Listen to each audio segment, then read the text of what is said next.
So how did the idea for this project come about? It started about 8 years ago when you came to me with an idea for a project for television. Yes. Yeah. Why would you come to me? I'm not quite sure.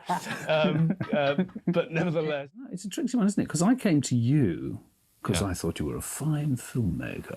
Oh, thank you. And I came to you with an idea for something quite different. Yeah. And we just decided that we ought to pick something that we're both good with to make something first, really. Yeah. And so Stones was something that we'd both been doing an awful lot of. So we decided to do it, and originally it was going to be short slots for television. Yeah. That was the original idea, that we'd just, short programmes that would just dip around the British Isles showing people some of the sites that were there. But when the logistics of it were really brought up, because we got very good response, didn't we, from broadcast companies, and the problem was just the amount of money it would cost to ferry film crews all the way around the countryside, going to hundreds and hundreds of sites, and also all the pressures that would then be on for. It didn't matter what the weather conditions might be. It was, no, move on to the next one, because of schedules dictated by other people. And that's where it really started to become this other monster. And we wanted it to be a kind of platform for ourselves as well, yes. To cut our teeth on doing something like this, and wanted to retain enough control to do it the way that we wanted to do it. That's the trouble with doing stuff for television. It tends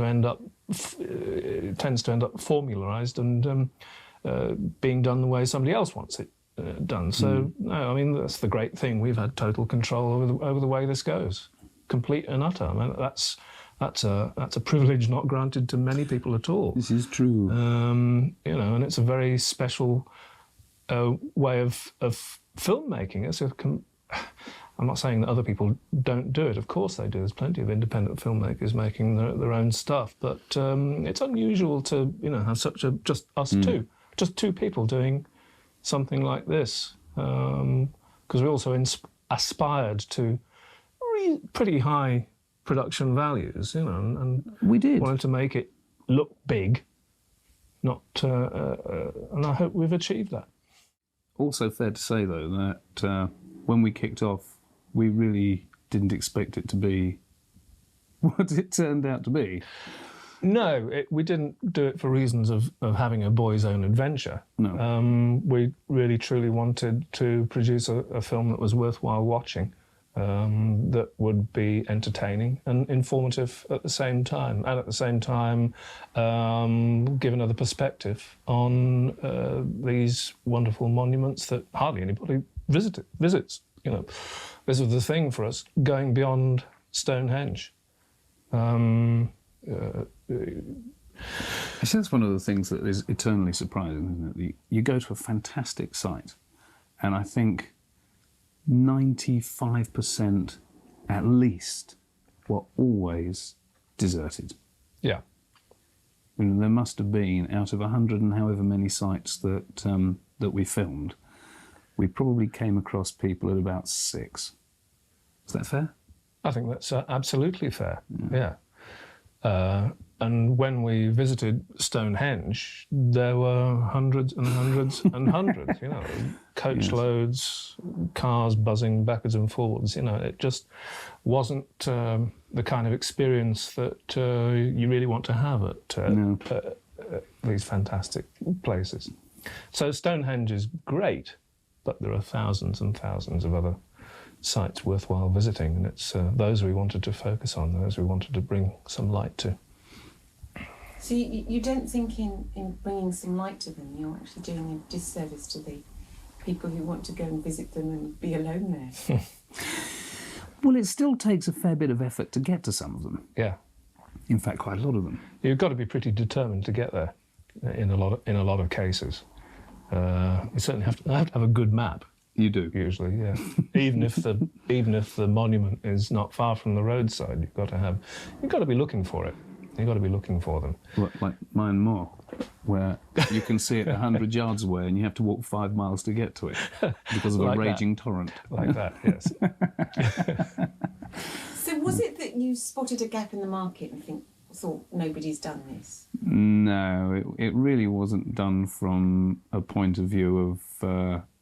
should have been probably. It really wasn't done from the point of view of filling a hole in the market. It was much more from the point of view that there's so much incredibly fascinating stuff out there, sites that people don't know anything about, unless they're enthusiasts. Okay, there's lots of enthusiasts who will probably know all of the sites, maybe nearly all the sites that we've visited, but 99% of people won't have a clue that there are as many as there are.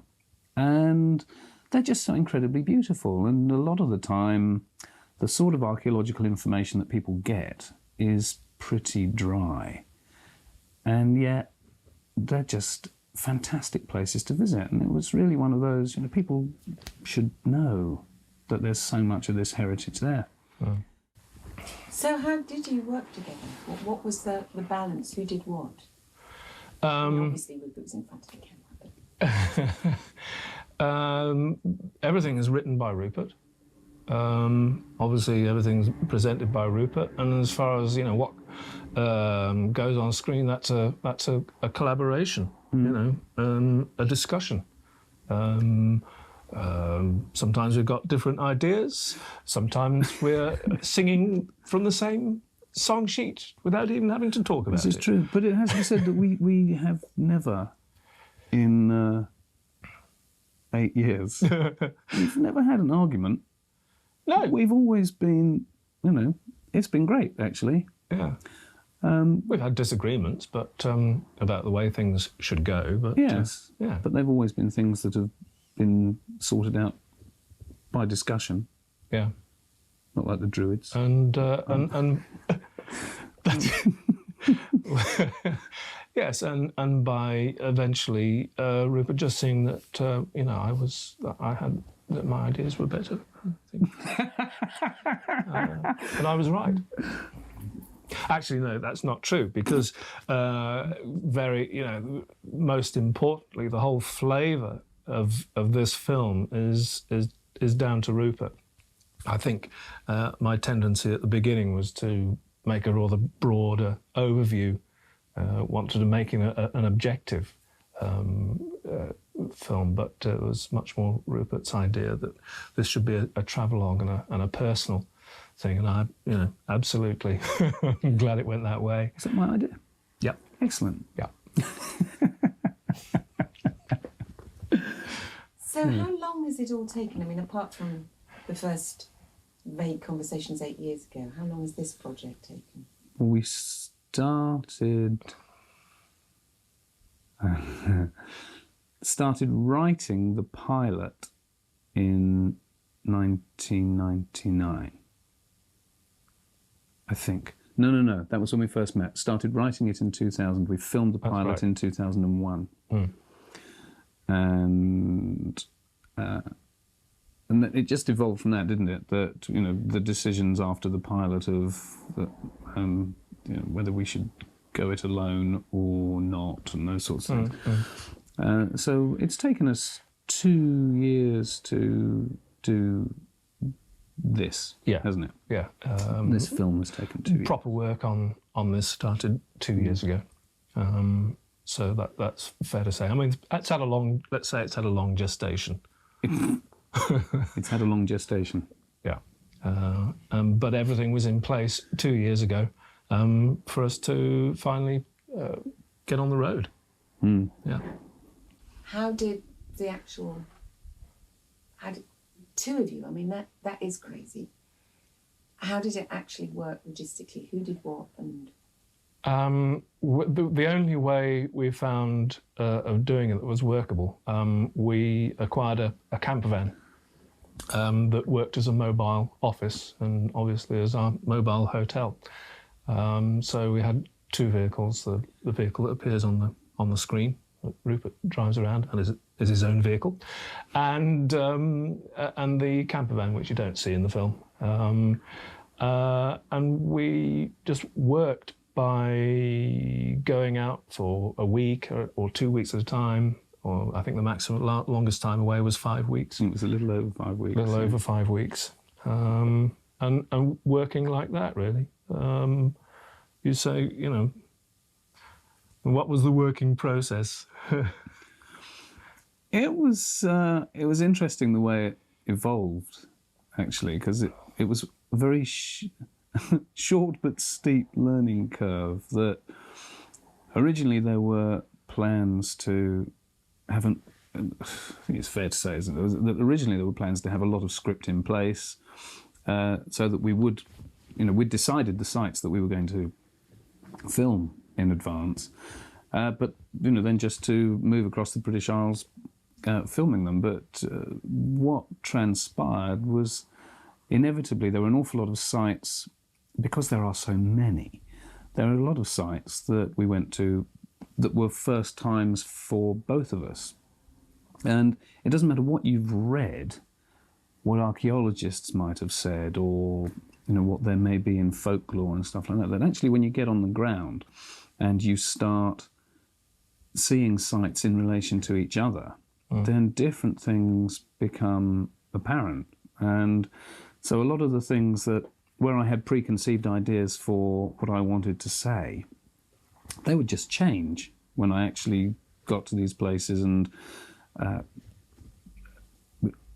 you reevaluate a lot of the things that you thought you knew. So we actually developed a process where we would get to a site, recce it, and work out how we wanted to shoot it. Well, Mike did. And then the nights would be researching and writing for filming the following day, which is one of the reasons why there's probably quite a few outtakes of me not getting my lines. I know I wrote it, but I didn't have much time to remember it. So, but it did actually tend to work very well, although there were some places, particularly when we were up in Scotland, that we had so much ground to cover that, you know, we would be going from place to place to place, trying to get, I think, what was the maximum we did in a day? We must have done 7, 8 sites in a single day. Wow. On a couple of occasions. And on a few occasions, about 1 site in 5 days or something like that. Indeed, so, this is true. Balance yes. out. Yeah. Yes. Langdale Pike being a case in point. Indeed. Yes. When the weather was just so appalling, it took us 2 attempts to get up there. Yeah. And yes. we wouldn't have been able to work the way we worked without having the technology available. I mean, you know, it starts with the kit itself, you know, having lightweight cameras and sound kit, and me being able to do the sound and the camera at the same time, and that kind of stuff. Clever. Very clever. But having a laptop back in the camper and hooked up to the internet via a mobile phone. Yeah, sending stuff back to Damien so he could put it on the website. And being able to do research on the web as well at the same time. You know, from wherever we were, if we had a signal. Wasn't always the case, of course. I had a signal more often than you did. That's true. We won't get into an argument about the merits of T-Mobile and whatever. Well, I don't know, because if I say O2, then we might get some sponsorship. Bit late for that, I think. Oh dear. No, it took us a while to really get in the groove of the working practice, but in the end, we were pretty well flying, weren't we? We were, actually. Yeah. We were. Get there, do a recce, throw what we'd learned out the window, and come up with something else. Well, I don't know. I don't know how apparent it is on film, me being in front of camera, that I think I see it anyway. I don't know if anybody else does, that I was clearly more comfortable at the end of the film than I was at the beginning of the film, and it was this constant. No, at the beginning it was a bit difficult. I mean, it's first filming stuff I've done, seriously. Yeah. So, yes, that was another learning curve as well. The awful things of when you get the giggles and they just won't go away. Sure. And you're watching the storm clouds coming over or the sea coming in, and it doesn't matter, it won't go away. And it's a hard thing to explain, the giggles, isn't it? It is. Yeah, and it's just the result that's so apparent. Yeah. And yes, I'm sure folk will have looked at the outtakes first. Yes, thank you for bringing those to everybody's all right. attention. Yeah. But hey, it wouldn't have been so much fun, would it? No, it wouldn't. No. We did have a laugh. Yeah. So, just going to the logistics for a minute, we're used to seeing, you know, this wonderful scenery and things, but we know there's a full camera crew and a zillion boards and lots of different vehicles. One guy filming it all, and there's one guy in front of the camera with no makeup lady or continuity or... No hairdresser, no. I think also, yeah, it was a question of we get what we're given. That's true. You know, we had so little control, so you just got to go with it, and work with what you got. You know, we could have moaned about the lack of this and the lack of the other, and all the rest of it, and having to carry so much kit. We could have moaned about the overtime we had to do, but I don't think it would have got us very far, would it? We did actually work ridiculous hours. Yeah. Because we'd get up before dawn most days, in case the light was good for a sunrise over wherever, and then we'd be either walking or driving or filming all day long. Or writing. And then, all writing, yes. If the weather was so bad that we couldn't shoot, then we'd be in researching and writing. And then the evenings were researching and writing, punctuated by eating and drinking. Yeah, we did find time to eat and drink from time to time, didn't we? And indeed, we did sample some fine beers from around the British Isles. We did. We did. But then we would go to bed. Generally, it would be late. We wouldn't finish working until late. So we were there were some nights that we'd be getting, because we had to get up silly early, didn't we? So we were getting 3-4 hours sleep a lot of the time. Yeah. In a variety of locations. Yeah, in an extreme variety of locations. When we got to, was it Orkney? Yes. Where we arrived on Orkney in the middle of the night. Well, I think it felt like the middle of the night. Anyway, it was pitch black. Oh, it was. With the wind blowing like you can't imagine. And so we just drove to find somewhere to stay for the night, and went down this lane where we could see there was a car park and there was a sign for a car park. Went down this lane and found that we were actually parked by the sea with waves breaking over the bus. So we chose not to sleep there that We didn't night. stay there. No, we didn't. No. I can't remember where we did go, actually, but it was like that a lot. Oh, we went down into the car park in the harbour. And there were seals and cormorants on the jetty in the morning. So we did, and people in fluorescent jackets. That's right, yes. Yeah. But most of the time we actually set off into the night without a clue where we were going to be sleeping the next night. So that was an interesting part of the adventure, was it not? It was good fun. I like that. Many times you could have found us sort of in the dark, driving up and down rather dark lanes, wondering when we were going to get some sleep. I like that. Where are we going? That way. And sometimes it was a disappointment in the morning, and to find where you actually ended up.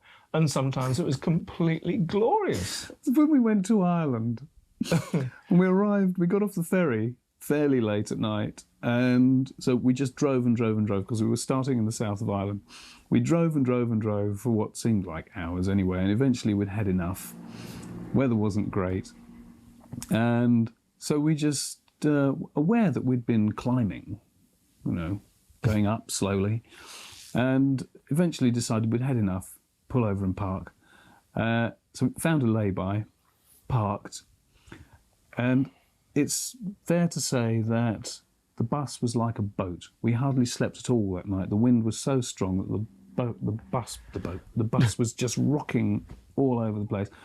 And we woke up in the morning and found that we'd actually parked in the Wicklow Gap, which is just about the highest point in Ireland that we could have chosen, with open views. But what a fantastic view to wake up to! Yeah, yeah, wonderful. So that was good. We have slept in some good places. What was your favourite site or favourite moment or most magical? I think we both concur that our favourite site was Callanish. Callanish, yeah. Yeah. Callanish. For a variety of reasons. It just stands alone. There's Callanish and then there's the rest of the British Isles, or the rest of the megaliths and stuff across the British Isles. Callanish totally stands alone. I think I described it before as, next to Callanish, Stonehenge is a very brash, not so impressive site. Yeah. You know, it's that incredible. Everything about Callanish is just extraordinary, and it doesn't matter how good the film is, anybody's shots, any photography does not prepare you for what it's like when you're actually there. Just incredible place. It's so intricate that you look at all these things that are obviously quite deliberately done, like a little cut in a stone, for example, and you haven't got a clue what it was for. Why did they do that? You've got a rough idea. It was probably an alignment of something or other, but just the intricacy of just all the stones. Little cut here, angle here. It's just an extraordinary piece of work. And the added joy for us was the craziness of accidentally, and that's quite true, accidentally arriving on the night of a full lunar eclipse. Lunar observatory, lunar eclipse. Yeah, Callanish is a lunar observatory, and a few days before, and we were still down in Kilmartin Glen, about 4 or 5 days before, we estimated that we'd be arriving there, and I was looking at the moon, seeing it was waxing. I thought, it'd be nice if we get a full moon at Callanish. It'd be nice if there was a full moon and the clouds went away.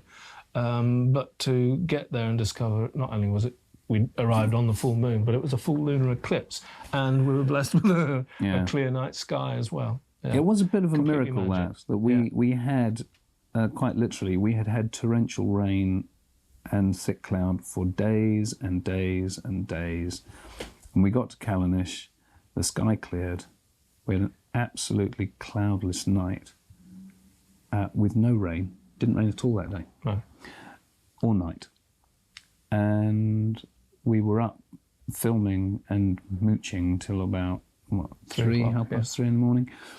And got back in the bus, went to sleep for a few hours, woke up, and it was thick cloud and pouring with rain again. It was just, the whole thing was just a gift. Yeah. It was extraordinary. It seems that there were quite a few sort of happenstances, little bits of serendipity. I mean, the thing that immediately springs to mind is that, you'd think that our prayer would be for brilliant, wonderful sunshine all the time. But as we've gone through, I think we've filmed as best we can with what we've given, and that's just been wonderful. Beautiful mists, early morning mists and things like that. The winds climbing up into a cloud on the top of the Langdale Pikes at the Axe Factory, thinking, I wish the sun was shining, but really it was just perfect. Well, the thing is, for the film. It was brilliant. It would have been so boring to for that to have been a beautiful day. But the thing is, you don't want sunshine all the time. What you really don't want is totally flat light and all rain, because rain, it's just getting over the lenses, and it just makes it difficult. But any other, particularly you go to the Lake District, and a sunny day is nice, but rolling mists and moody skies are way better. So, Roll Right Stones was was good as well, wasn't it, for that early morning mist? Yeah, yeah. Fantastic. But apart from, accidental... There were loads. I'm having a mental blank at the moment. Apart from... I've heard that before. What have you learned from this whole experience? That we never want to work with each other again.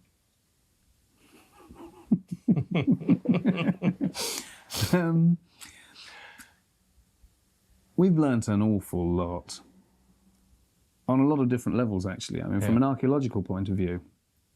Because one of the things that's surprisingly not that common, even amongst archaeologists, that people have particular areas that they research, and so there's not a huge amount of work done where people are really looking for the commonalities between sites. In fact, there are many archaeologists who think that because you can't say definitively that you know something for sure, circumstantially this site is the same as this site, because you can't actually say with 100% certainty that we know they were doing the same thing, that they don't actually broach that at all, because good science is based in you say what you know and you leave the rest out of the equation. But there does come a point where when you're faced with real commonalities between sites that are hundreds and hundreds of miles apart, and maybe across bodies of water, and you find things that are absolutely identical, the likelihood that it's just coincidence that they were actually for something quite different it's just, it's a nonsense. They couldn't be. So finding some of these things where there really are commonalities, and some sites that are maybe in a better state of preservation, something is more complete, and it makes total sense of another site that you've seen 200 miles away maybe. Something that you didn't understand in one place is explained by another site that you find. And that's very exciting.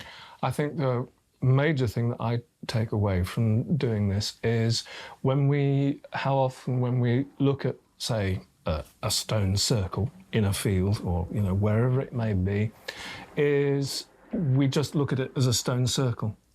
We don't see any context at all. And I think one of the great missing things from what we've got left now is the other stuff. They didn't just work in stone. They worked in timber.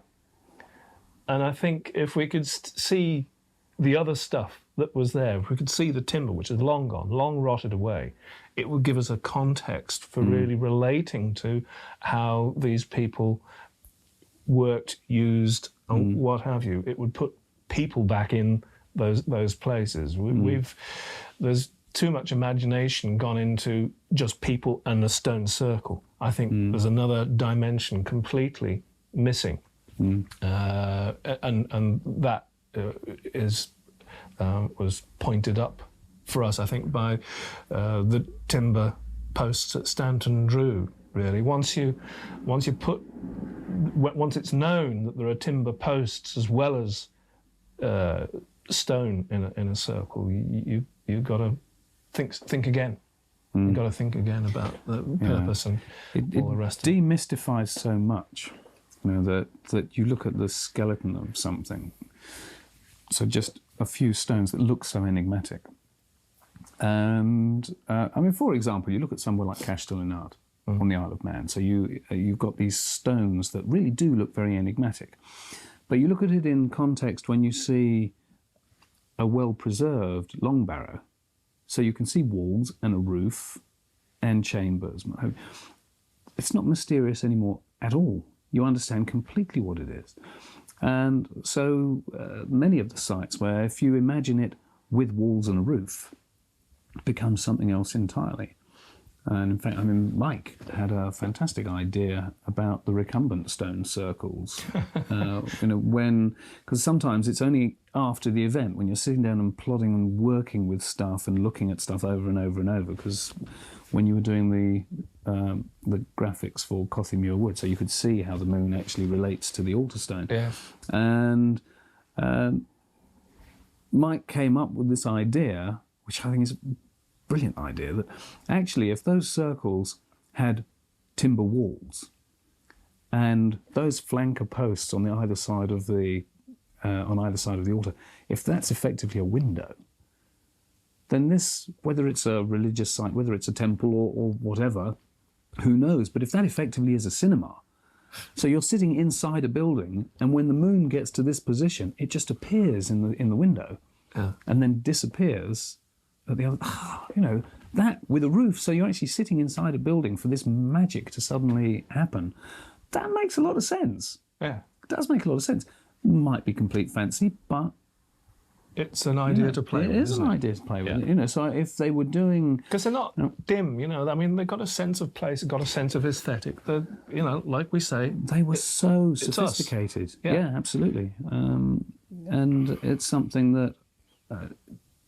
Certainly, from my point of view, it's something that I really wanted to bang on about. That there are so many sites where you look at the information boards at some of the better-known sites, and there's all these pictures of people in skins and really being very, very primitive.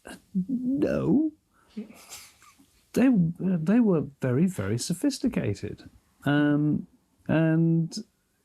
it does put things in a very different context. You have to see it in a different mindset, really. I think it's worthwhile. There's some people that have watched this may be disappointed that we haven't addressed the sort of energetic or the spiritual side and the psychic side of things, which often gets attached to megalithic sites. And that we've tended to concentrate on the pragmatic and the practical aspects, and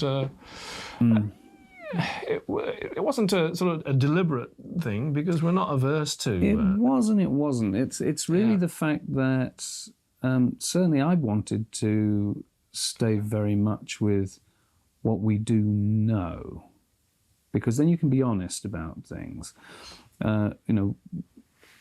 Whatever has been found. You meet so many people who say that they know what a site was for. In fact, we met one in particular, won't go there. But people who they think they know what a site was for because they have this energetic experience, and some people are told by the stones what a site is for. And my overall attitude is that so many people have so many different experiences. So you can't say that there is one reality for this. That, one person says it's a temple, one person says, like Menantol, this is for fertility, and this is, all these things. And it becomes so subjective that however real some of those experiences may be, if lots of people are having lots of different experiences, then you can't tell anybody that you know anything. So I just really wanted to avoid that, and also there are certain things that obviously I might have come out with some things that some people are upset by. In fact, I have had more than one upset person talking to me subsequently about the whole blood sports thing for me. And in fact, Mike and I came up with that simultaneously when we were not on location. We pretty much rang each other up at the same time, yelling, "It's blood sports," down the phone. It's the fact that we are the same people. And evolutionary psychology is an important aspect of this. How do we develop aspects of society? And all the things like, Spanish bullfighting and deer hunting, any degree of hunting. We know in bull jumping or whatever that was. Yes, absolutely. And all these things have their roots in the distant past, where one of the most important things that people were doing was hunting. Actual warrior stuff, we won't go into that now, but that happened actually quite later, when people started having to defend territory. So arenas where people fought people are actually quite late. There would have been a lot of stuff to do with animals, whether it was ritual killing of animals or just hunting. There would have been an awful lot of stuff going on about that, because it was so important to societies, feeding everybody. And for me, it's a complete and utter nonsense. However spiritual our ancestors may have been, it's such a myopic view to think that they were not a fully rounded society, and they were just these deeply spiritual people who wandered round the place putting up circles to say prayers. You know, it's just unreasonable. We have not changed fundamentally in the way we actually deal with life in thousands of years. And it's important to have, I believe it's important to have a rounded view of what society would have been about.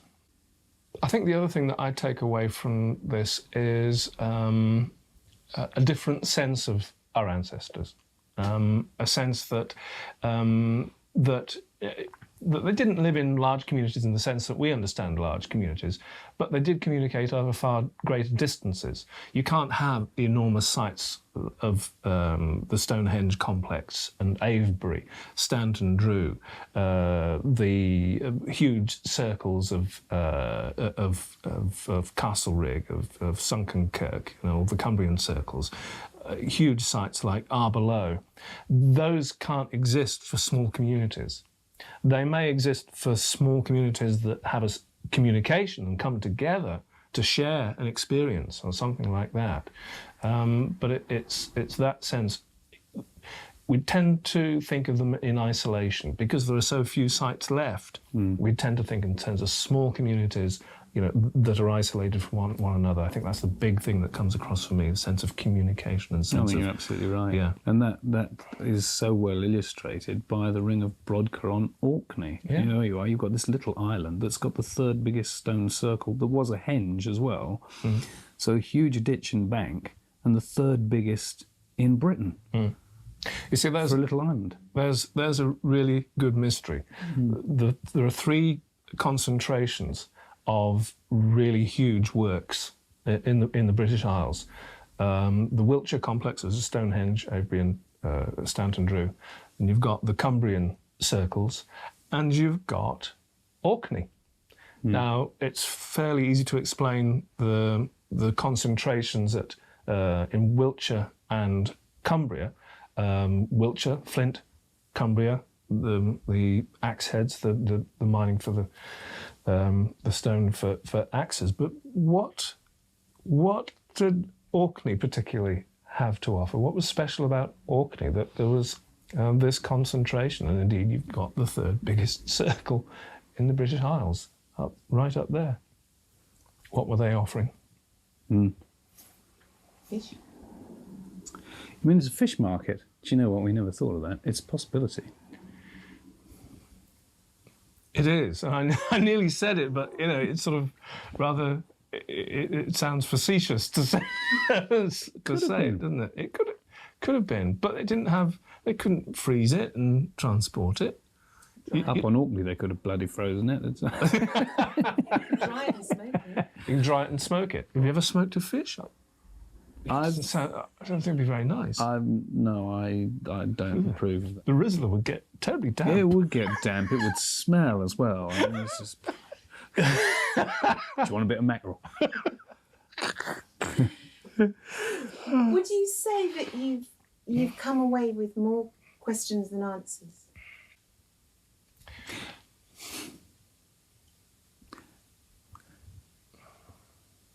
Probably. I don't think it would be right to say that we've come away with any answers at all. We've come away with suggestions that are born of visiting the stones, of standing with them, as we like to say. And we've come away, I think, with a few ideas that are just worthwhile throwing into the pot. Hopefully they may take some people off in a different direction, and it proves to be valid. I don't know.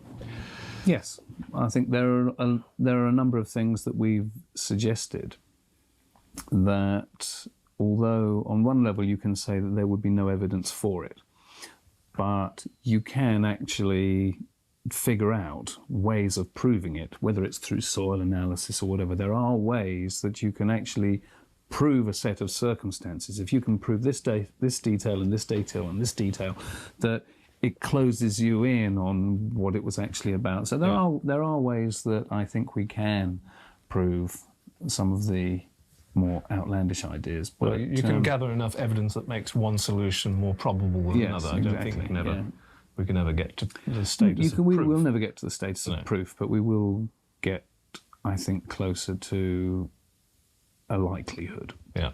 So, which is good. But apart from that, more questions? Yes, there's always more questions, particularly when you look at the levels of sophistication that you're faced with a lot of the time. Yeah. That you realise that actually the shared knowledge was a very big thing, and that it sounds a small thing, but actually shared knowledge is immense, because if you've got a shared knowledge and shared practice, then you have, even though people might be socially spread out, it's a shared culture. And so, this view of isolation just goes out of the window if you can show that actually this was a massive culture. Some of the Langdale axes, for example, they haven't just been found across the British Isles, they've been found in Northern Europe. And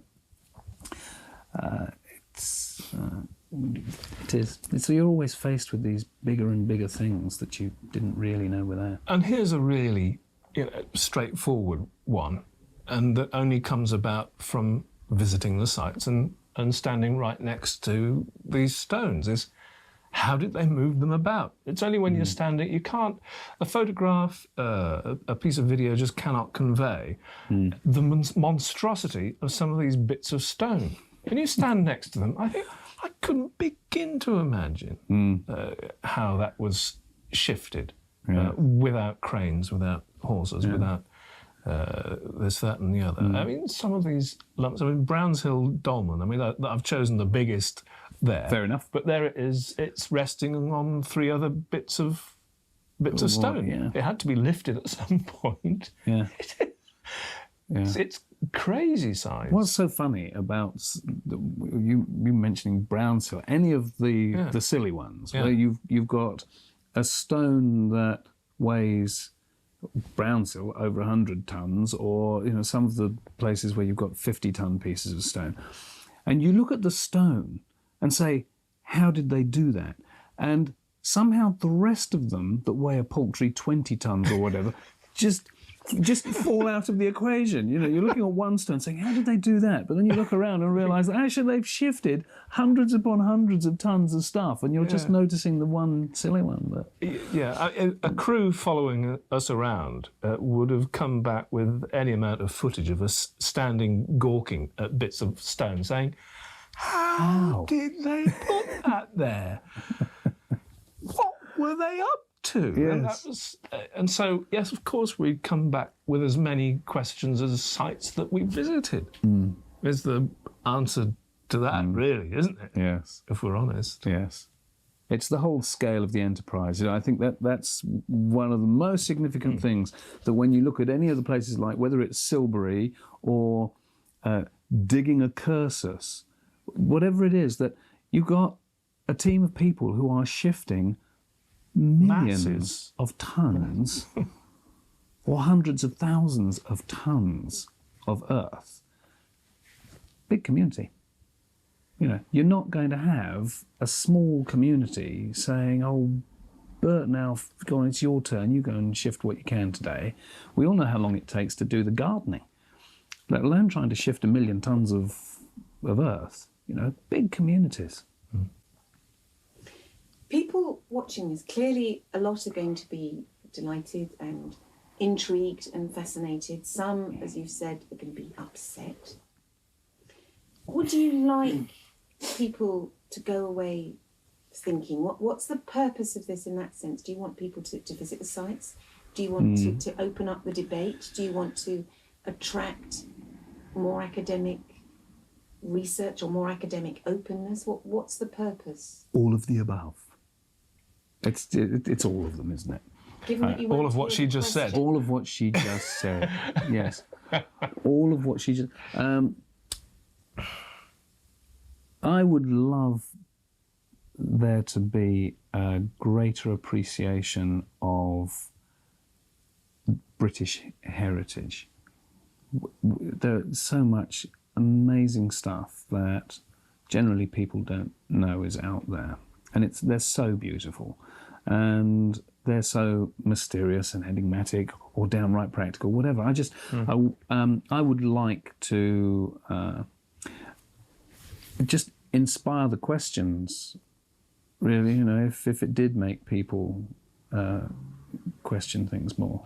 I think that would be good. I'd like people to feel more connected with their past. Yes.